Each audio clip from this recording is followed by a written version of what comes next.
A phrase that you may be using every single day is quietly falling out of favor, and many educators don't realize it yet. The term Deaf Plus is beginning to face significant criticism from parts of the deaf and disability communities. By the end of this video, you're going to know the culturally responsive terminology for this, where the change is coming from and why, so that you can best support this community and reflect their values. Historically, Deaf Plus was used in educational and clinical settings as shorthand for a deaf individual who also has other disabilities. Today, many are beginning to question this terminology, and they are moving away from it. Here's why. Number one, deaf plus can sound dismissive. To some individuals, the phrase deaf plus something else can unintentionally make the additional disability sound like it's an add-on or an afterthought.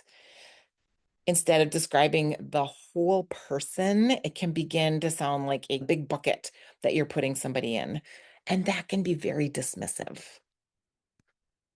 Concern number two, it feels very clinical. Critics are arguing that Deaf Plus unintentionally shifts the focus towards diagnosis lists instead of really respecting their own lived experience and who they are. Concern number three, it's very vague. The phrase lacks individuality.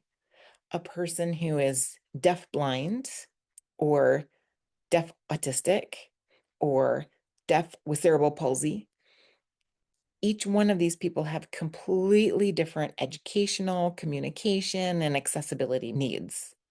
So simply saying deaf plus, it feels obscure and it doesn't really support or provide any information on what a person actually needs. Today, many individuals, professionals, and advocacy spaces are shifting towards language like deaf with additional disabilities or deaf with multiple disabilities. These phrases are viewed as more respectful. You may also hear the term deaf disabled. This comes from the disability pride movements. In many situations, the best practice is simply to specify deaf blind, deaf autistic, deaf with cerebral palsy, because being specific often improves the understanding and the support. How do we stay current when terminology keeps changing? We must look to people in the community and those who are their allies. Listen to deaf disabled adults, advocates, and of course, disability communities themselves. These communities are often where the language shift begins. When we look to them, we show our value on who they are and how they view themselves, and we show ourselves as their allies as well. Here's our take-home lesson for today. Be willing to update your language. Many terms that were once considered completely appropriate have evolved.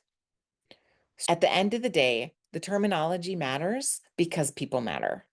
As educators and service providers, our responsibility is to stay informed, to stay connected, to make sure that the language that we use reflects the utmost dignity, respect, and modern understanding for the students and the families that we serve.